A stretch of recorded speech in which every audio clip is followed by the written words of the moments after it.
哇！我嘅感覺好似重生一樣，係冇錯，一定要咁誇張去形容。80p 一度電嗰陣煮飯真係好大壓力㗎。所以咧呢幾年我都攰啦，係時候揾翻我嘅人生目標咯。Hello，大家好，歡迎收睇柴犬春卷，我係春爸，我係春媽，我係春卷。咁大家睇個標題咧，都知我哋今日咧要講啲咩啦？冇錯啦，就係究竟我哋暖氣咧用咗幾多錢咧？另外咧就係我哋嘅電費 plan 咧就已經轉咗 plan 啦。究竟我哋又轉咗啲咩 plan 咧？所以我哋今集咧就會分開咗兩個部分去講嘅。好，咁我哋講下最多人關心嘅，究竟幾多錢先啦？咁我哋咧喺度生活咗幾年咧，都經過咗幾次嘅冬天啦。咁啊發現大家咧一入到去冬天嘅時候咧，大家咧都會好緊張咧。冬天開暖氣究竟幾多錢啦？會唔會開到破產咧？咁究竟開暖氣好啊，定係唔開暖氣好？要捱凍咧，成個冬天？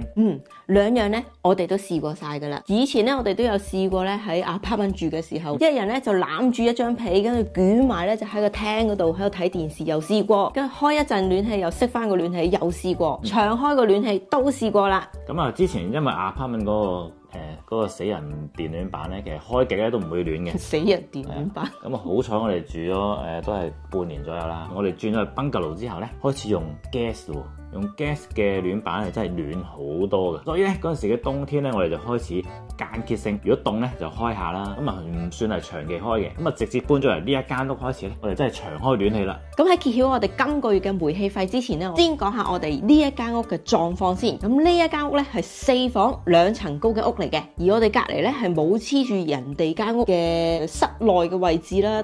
咁佢黐住嘅咧就係人哋嘅車房，咁另一邊咧就係冇嘢嘅，而我哋咧長期咧都調校喺我哋嘅室內溫度咧喺22度度啦，係啦，22度度。有時咧如果夜晚熱嘅時候咧，我就會降翻低佢去21度嘅，因為上層咧喺房瞓覺咧係真係會比較熱嘅。所以大家就見到佢成日都着短袖衫啦。好啦，究竟11月係幾多錢咧？讀到你數。喂呀，咁大動作！好啦，咁究竟11月係幾多錢咧？即刻睇下先。哇！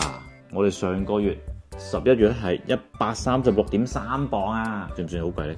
其實我覺得可接受啦，即係喺長開之下，即係冇捱過凍之下，只係交136，我覺得絕對接受到嘅。但係呢個除咗咧係暖氣之外咧，我哋都要講下，我哋係沖涼同埋 radiator 先係 gas， 咁啊煮食唔係嘅，係啦，得兩樣嘢嘅啫，兩樣嘢係用 gas 嘅，咁呢個可以俾大家參考一下。咁我哋而家用緊嗰個煤氣計劃咧係 Octopus 嘅 Tracker 嚟嘅。咁啊11月比較凍啦，所以暖氣咧就真係用得比較多啲啦。咁啊究竟再前一個月冇咁凍嘅時候，我哋都係長開噶啦，咁究竟係幾多錢咧？咁啊我哋10月咧只係用咗76磅嘅啫。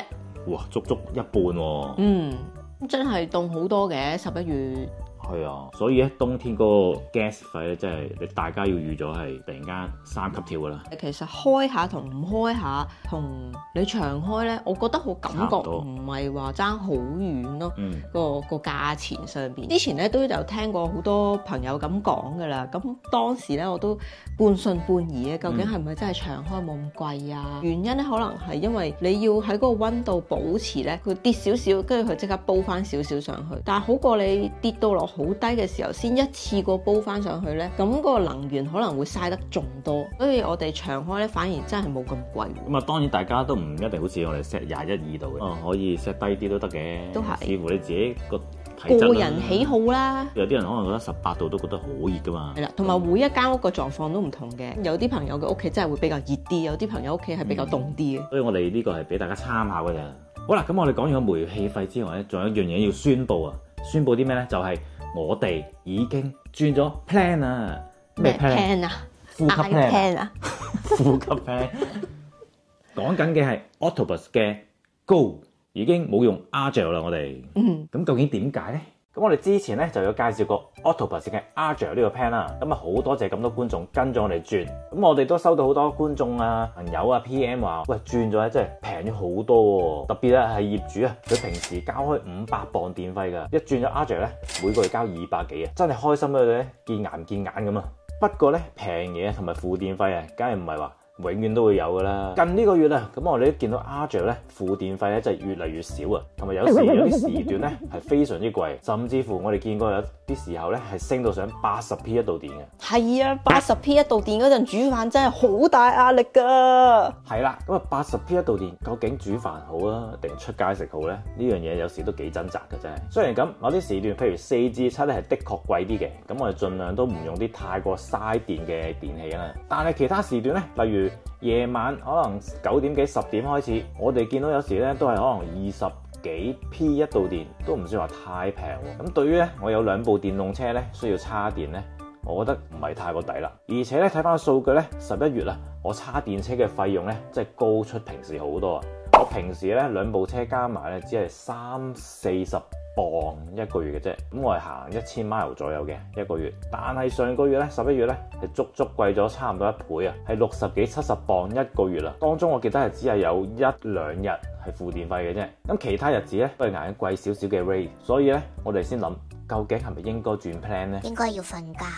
正當我哋籌帳緊點算好嘅時候咧，咁我哋有位朋友阿 Tom 咧，佢都有部電動車嘅喎，咁佢就話不如轉 Autobus 嘅 Go 啦。咁究竟 Go 咧有咩特別咧？同 Argyle 有咩分別咧？咁究竟呢兩個電費嘅計劃 Argyle 同埋 Autobus Go 究竟有咩分別咧？咁 Argyle 咧就係每半個鐘咧就會有一個唔同嘅電費，通常咧就會4點至7點咧就會比較貴，而其他嘅時段咧就會比較平嘅。咁有時咧更加會出現負電費嘅情況。咁而 Autobus Go 咧就會比較簡單啲，咁佢嘅電費咧只係分咗2個嘅時段，而每日嘅優惠時段咧就喺凌晨嘅12點半至到凌晨5點半。喺呢個優惠時段嘅期間咧，每小時咧嗰個嘅電費咧只係8.5p 一度電嘅啫，而其餘嘅時間每度電咧係26.48p 一度電嘅。咁即係話咧，完全咧就唔使再好似 Argyle 咁不停咁睇住咧每一個時段嘅價錢，只係需要記住咧凌晨12點半至到凌晨5點半咧呢個優惠嘅時段咧，你就可以用多啲電啦。不過咁樣轉一轉咧，佢個 standing charge 咧都會轉埋嘅。standing charge 即係就算你每日1度電都唔用都好咧，佢都會收翻你呢一個必須嘅收費 standing charge。呢個中文叫咩咧？每日嘅冇中文嘅喎 ，sorry。以往我哋喺 Argyle 嗰個 standing charge 咧就係49.77一日嘅，轉咗 Autobus Go 之後咧，每日嘅 standing charge 咧就會去到49.98一日嘅。OK 啦。所以咧個 standing charge 咧都會貴咗少少咁多。咁啊，自從我哋轉咗 Autobus Go 之後咧，我嘅感覺好似重生一樣。冇錯，一定要咁誇張去形容，因為之前用 Argyle 咧，真係好似睇股市咁啊！依家咧嚟緊咧呢個時間平啲喎，我究竟呢個時間叉電好啊，定係下個時間先叉電好咧？跟住要計下，呢度要叉3個鐘，又要停一停喎，之後咧2個鐘又要再叉喎，哇！真係好攰。我覺得最慘咧就係一有負電或者平電嘅時候咧，我哋做家務咧就會逼埋晒一齊做，就好似咧你成日講嘅，好似做緊家務令啊。好似做緊社會服務令，咁啊呢就變咗家居服務令啦，當然係啦。咁就會逼埋晒，可能哇一次過洗2機衫啊、3機衫啊，又乾衣啊、又吸塵啊、又叉電啊，全部嘢咧逼埋晒一齊，好緊張咁喺嗰段時間做啦。所以咧呢幾年我都攰啦，係時候揾翻我嘅人生目標咯。咁我哋揾到個人生目標啦，就係用呢個 Autobus 嘅 Go。咁啊呢個時間咧係真係非常之 fit 到我。因為點解咧？因為我基本上我日日都要叉電車噶嘛。咁呢個 plan 最好嘅之處咧係每日凌晨12點半已經開始可以叉電，叉到去5點半。咁啊5個鐘嘅時間咧係足夠我將架車叉滿電。而 8.5p 呢個價錢咧，我覺得完全係唔貴嘅。比起我哋之前 Argyle 咧，即係我哋撇除啲付電費啦，撇除啲個位數咧，其實拉上補下咧，其實即係差唔多嘅啫。其實成個價錢同 Autobus 嘅 Go係差唔多嘅啫。所以我覺得轉呢個 plan 咧係百利而無一害。不過咧，我哋都喺度理身先，呢個計劃咧，我覺得係適合我哋呢一個嘅生活需要。但係咪可以適合每個人同每個家庭，或者係適唔適合你咧，都要即係自己去衡量下。咁如果譬如你冇叉電車，咁會唔會都啱用咧？根據我朋友阿 Tom 講咧，就話有啲咩係貴嘅電器咧，即係例如洗碗碟機啦、乾衣機啦，仲有就係叉電車啦，呢啲比較耗電量勁嘅，咁啊呢啲咧係最適合用呢個 plan 嘅。咁如果大家咧係唔會喺呢個時間去用呢啲電器嘅話咧，其實真係唔需要轉呢個 plan 嘅。咁同埋咧轉咗 Autobus Go 咧就冇咗咧嗰種負電費嘅興奮啊！因為之前咧真係有啲付電費嘅時間咧，我個人咧真係好開心嘅，雖然好辛苦，咁但係啲興咧奮係短暫，唔係經常有。我覺得好似普遍地越嚟越少咯。咁就算咧以往係因為大風咧就會出現付電費㗎啦嘛。咁但係咧呢排咧，而大風嘅時候咧，佢亦都未必會好平啊。因為咧阿 Tom 咧就話咧呢排咧雖然大風咋，但係咧因為多人用電啊，所以佢都唔會平得去邊嘅。仲有太多詳細嘅報告佢講咗，我都唔識演繹出嚟，其實太複雜。例如有啲發電廠啊，點啊，係啦。咁佢有好多嘅研究啊，我就覺得佢都好犀利。咁啊，如果有興趣嘅朋友，不如向呢方面研究下啦。咁啊可以分析到呢幾時有平電費，幾時冇付電費啊。好似股市走勢咁樣嘅喎。係啦，同算命都差唔多，分析到嘅其實都。咁我哋咧兩個咧就都比較懶嘅，都暫時覺得呢個 Octopus Go 咧係都幾適合我哋嘅，即係加阿春。係，我覺得係你頭先話重新咧個感覺就都好似俾我哋唞一唞咁咯。可能儲咗啲衫喺度，就成日都唔想洗住，一路喺度等到佢平嗰陣咧，先至一次過喺度洗。但係雖然係我哋係譬如會等到佢平，但係講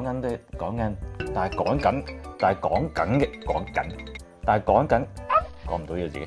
但係講緊咧，都唔係話平得好緊要喎，可能10幾20、18至23度咧，我哋都會用嘅喎。咁同我依家呢個有咩分別啊？係咪？都係嘅。係啦，咁我依家咧就好似有規律啲咯。每晚就係洗衫、開洗碗碟機、乾衣、叉電車，跟住夜晚你叉電咯，手機啊、吸塵機啊叉電咯。咁日頭咧完全冇影響我哋嘅正常生活嘅，我哋都係照煮飯咯，照開燈咯。之前阿 Jer 咧，我都有講過話，就算佢上到去幾多錢都好啦，我4點至7點咧，我都會一樣照煮飯嘅，因為我大概可能6點開始會煮飯，跟住可能7點食咁啦。咁呢啲時間咧，往往都係最貴嘅電費嚟嘅。阿 Jer 嘅話，咁哇，之前見過啲80幾 P 咧，真係一路煮飯咧，一路好似滴緊汗咁樣。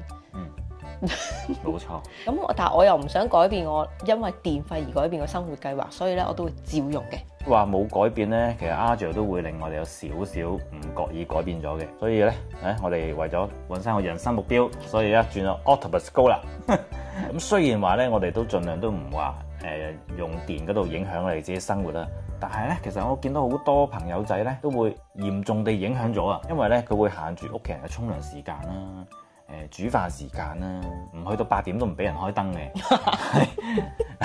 係啦。我明白大家都想慳少少電費先，咁呢個係冇錯嘅，但係咁樣咧係真係會影響咗屋企嘅關係嘅，因為有時喺 flat， 因為有時喺 flat， 因為有時喺 flat Facebook 都見到有人 share， 即係話屋企人咧限住佢用電啊，咁啊好唔開心。而家嚟到英國要咁樣啊，咁啊呢啲無形之中咧都會有少少造成大家嘅摩擦啦，係摩擦啦，壓力啦，壓力啊。所以喺英國啊，會有因為咁樣咧而唔開心都唔奇。特別係冬天，個人已經抑鬱㗎啦，你最限住我沖涼時間喎，有冇搞錯啊？係咪？所以我覺得，與其咁樣，不如就揾個好啲嘅 plan，適合自己嘅。冇錯啦。雖然咧，大家聽咗我哋講咁耐啦，咁係唔係你都需要轉咧？都真係要自己衡量一下。喂，點解突然間好似嗰啲電視節目咁樣嘅？能源電費好多種，大家咧揀一個自己啱嘅。價格可升可跌啊！大家要估計個風險先至好做啊！千祈唔好我哋轉咗，大家又跟住我哋轉啦。真係要計下大家係嗰個生活習慣先，究竟係點樣先好轉咯？係啦，即係有啲譬如可能你4點至7點都唔用電嘅，咁 OK 喎，係咯，即係可能你翻咗工啊嗰啲。咁啊，如果有啲譬如用緊 tracker 嘅，每日就同一個 rate 嘅啫，你覺得 OK 嘅就唔需要跟我哋轉噶啦。咁啊，你講開 tracker 咧，都要講一講咧，就係如果係 tracker 嘅朋友咧，你就真係超級慎重啊，先至好考慮係咪轉啊。因為聽講啊，我冇 fact check 過，我唔知啊。阿 Tom 講啊，係啦，阿 Tom 講啊。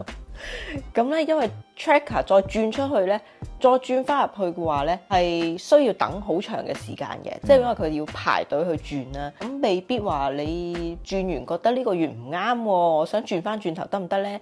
咁 tracker 未必可以轉到翻轉頭嘅，冇錯，或者要需要好長嘅時間。係啦，朋友 Tom 咁啊有介紹到咧，即係如果你覺得真係唔啱啦，個 plan 都話可以轉翻去，譬如 Agile 啊咁都冇問題。呢個就唔需要等好耐啦。係啦，咁但係當然啦，因為即係我哋唔係能源公司啦，咁佢嘅 terms 啊，佢嘅限制可能隨時都會改變。可能呢條片出咗之後，佢話大家唔準轉嚟轉去嘅，咁唔可以轉翻轉頭嘅，咁都有可能。咁所以都要睇翻當時嗰個嘅terms 係點樣咯？冇錯啦。咁另外咧，我哋嘅朋友阿 Tom 咧都有介紹我哋咧可以申請埋呢一個嘅 Octopus 嘅 Mini 啊，一部機仔咧就可以擺喺屋企入邊咧，可以監測住咧你屋企用緊個電量，咁而且咧佢可以直接駁咗落去你個手機個 app 嗰度，咁你可以即時睇到咧 live 嗰個情況你用緊嘅電嘅。咁而申請呢一個嘅 Mini 呢一部機咧係唔需要錢，不過咧就要排隊去等下究竟幾時先至會送去你屋企啦。咁有興趣嘅朋友咧，亦都可以上翻佢哋嘅網頁，點樣去申請啊，同埋去轉 plan 嗰個嘅教學咧，我睇下會擺喺片尾嗰度咧，都會有一個簡單嘅介紹咯。好啦，咁啊講咗咁耐咧，英國嘅朋友咧，應該仲有好多觀眾仲未轉 Octopus 嘅喎。咁有朋友咧可能會覺得好麻煩啊，好難啊，咁但其實咧一啲都唔難嘅。咁而且咧，如果大家咧係用緊其他嘅能源公司，想轉去 Octopus， 而用我哋呢條嘅 referral link 話咧，成功登記之後，你同埋我哋咧都會有50磅嘅回贈優惠啊！即刻可以入咗落你戶口，即刻可以攞嚟交電費用啊！冇錯啦。好啦，咁我哋今日嘅分享咧就去到呢度先啦，希望大家中意呢條片啦。哇！你哋終於講完啦。咁啊，中意呢條片記得撳個 like、share、comment、subscribe 我哋 channel。如果想轉計劃，但係又唔知點做嘅朋友咧，可以留低繼續睇埋我哋嘅轉 plan 教學。冇錯，大家唔好行開啦。好啦，咁啊呢條片去到呢度先，我哋下條片見啦，拜拜拜。拜。如果你本身係用緊其他能源公司，想轉過嚟用 Octopus， 成個過程只係需要網上撳幾個掣，唔使打電話。而過程係點樣做，可以睇翻我哋差唔多喺1年幾之前拍落嘅呢條片，片尾有詳細教學，條片嘅連結會擺喺資訊欄俾大家容易啲揾翻。如果你已經係 Octopus 嘅用戶，又想將你嘅電費計劃轉去 Octopus Go， 就可以跟住呢個步驟去做。過程又係只係需要網上撳幾個掣，以我哋之前嘅經驗，轉 plan 咧係好快批核。首先我哋喺 Google 打翻 Octopus Go， 揾翻 Octopus Go 嗰條 link， 入到去呢個網頁碌落去就會有個位可以 check 翻，如果你用呢個計劃係幾多錢，打翻你屋企個 postcode， 再按 check your rates， 留意翻呢個價錢，可能到時你睇嘅同呢一個有啲唔同，可能因為加咗價或者地區性嘅問題會有啲唔同。但係如果你覺得個價錢係 OK 冇問題，可以繼續嘅話，你就可以繼續碌落去，直至見到呢一 part tick 翻 I'm OK with this。再 click 下面 Log in now， 登入翻你嘅 Octopus 賬戶，去到呢版再 click Start your switch， 咁就完成咗你申請 Octopus Go 嘅部分。跟住就要 check email 啦，好快你就會收到 Octopus 嘅 email Action accept our terms and conditions。打開封 email 就可以 click email 嘅第一句 Accept the terms and conditions。下一步如果冇問題就 tick I agree the terms and conditions，click Let's go， 然後佢就會再 send email 去 confirm 你已經轉咗計劃。收到呢個 email 就代表已經搞掂噶啦。跟住到 Octopus Mini 又點樣申請呢？首先去 Google 打 Octopus Mini Apply， 搜尋佢條 link， 入到去呢個網頁就一路碌落去，見到 Join the Waitlist，click 入去再按 Continue， 打翻你 Octopus 用戶登記嘅 email，click OK， 再輸入你嘅地址，然後都係 OK， 然後輸入你嘅 postcode， 最後佢會問你有冇 Smart Meter， 咁答翻 Yes， 最後 click Submit， 咁就搞掂噶啦。佢咧就話會再 email 通知你部機究竟幾時會俾你。咁以上嘅簡單教學就去到呢度，有問題可以留言俾我哋，識嘅我哋盡量解答。多謝晒大家收睇，下集見，拜拜。阿春，你睇下，咦，幾靚女喎！你望下前邊咧，春呢邊呢度啊，你睇下嗰邊啦，你望下嗰邊啦，得啦，我隻眼望咗啦，快啲拎翻走隻嘢啦。幾襯你喎！點解我完全唔覺嘅？快啲拎翻開佢啦！我哋幫你按摩喎，唉，好煩啊！我哋幫你按摩個頭部。夠啦，你自己按自己啦。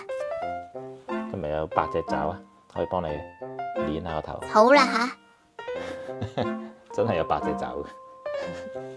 救命啊！阿春你望下呢邊啦，唔望啦，都唔好玩嘅。佢唔想。係啊。